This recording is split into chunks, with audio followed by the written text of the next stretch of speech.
Trying to reset your iPhone, but Apple keeps asking for your Apple ID password that you've long forgotten. So what's the alternative? The next method uses iTunes on Windows or Finder on Mac. Put your iPhone into recovery mode or DFU mode first.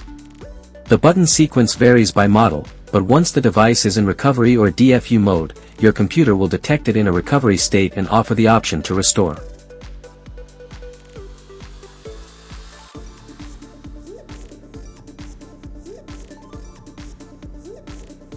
When you click Restore this time, iTunes or Finder will download the latest iOS firmware and wipe your iPhone completely, without ever asking for your Apple ID password.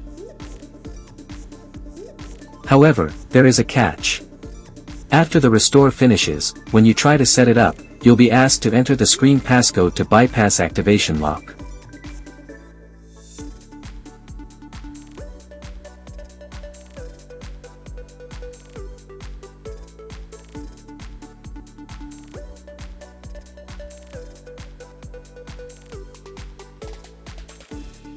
If the official restore route leaves you stuck, MagFone iPhone Unlocker handles the Apple ID remove.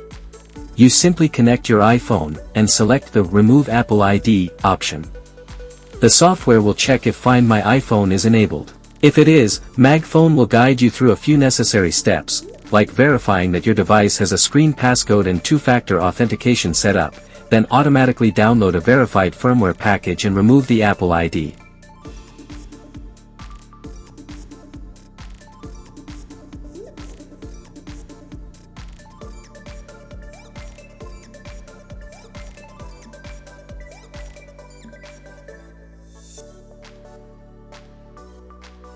If Find My iPhone is already off, the removal process becomes even faster. Once finished, your iPhone will restart without any Apple ID attached, allowing you to set it up as a brand new device. If you have any other questions, leave a comment below.